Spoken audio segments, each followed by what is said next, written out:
तो आज हम बात कर रहे हैं अलीगढ़ की। उत्तर प्रदेश का एक बहुत ही अहम शहर है ना। और जो जानकारी हमारे पास है वो बताती है कि इसके कई रंग हैं, कई पहलू हैं। बिल्कुल।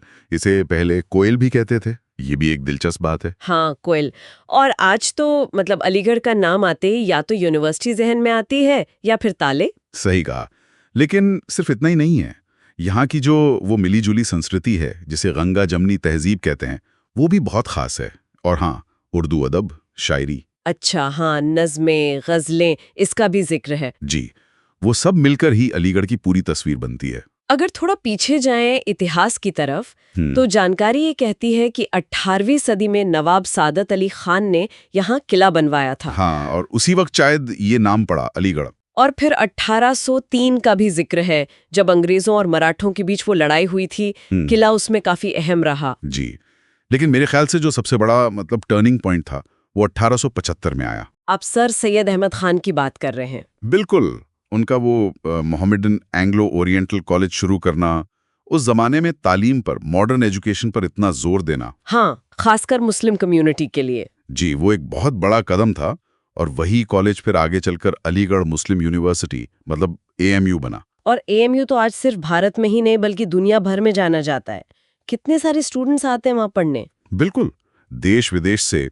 इसने शहर की पहचान को एक अलग ही मुकाम दिया है। तो एक तरफ ये तालीम का इतना बड़ा मरकज और दूसरी तरफ हाँ, ताले।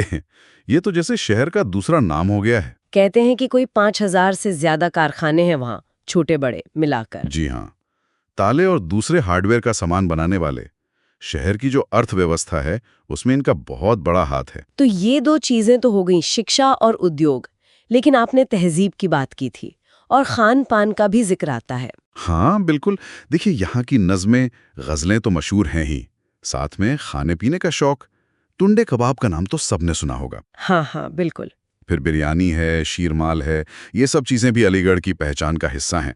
तो अगर हम देखें, खूबियों में शिक्षा का एक बड़ा केंद्र होना, छोटे उद्योगों का गढ़, एक साहित्यिक विरासत और वो मिलीजुली संस्कृति, ये सब शामिल हैं। बिल्कुल, ये सब इसकी ताकतें हैं। लेकिन जैसा हर शहर के साथ होता है, कुछ चुनौतियां भी हैं। हाँ, उनका भी जिक्र जरूरी है। जानकारी में क्या सामने आया है? देखिए, एक बड़ी चिंता जो बताई गई है वो है पानी का लेवल। भूजल स्तर गिर रहा है। अच्छा, ये तो कई शहरों में दिक्कत है आजकल। जी। फिर फैक्ट्रियों से होने वाला प्रदूषण भी एक मुद्दा है।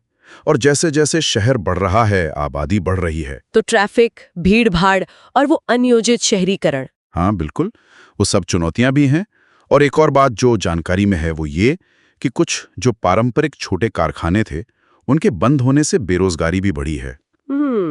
और एक और संवेदनशील पहलू जिसका जिक्र मिलता है वो है कभी-कभी होने वाला सांप्रदायिक तनाव। जी, दुर्भाग्य से ये भी एक सच्चाई है जिसका सामना शहर को करना पड़ता है।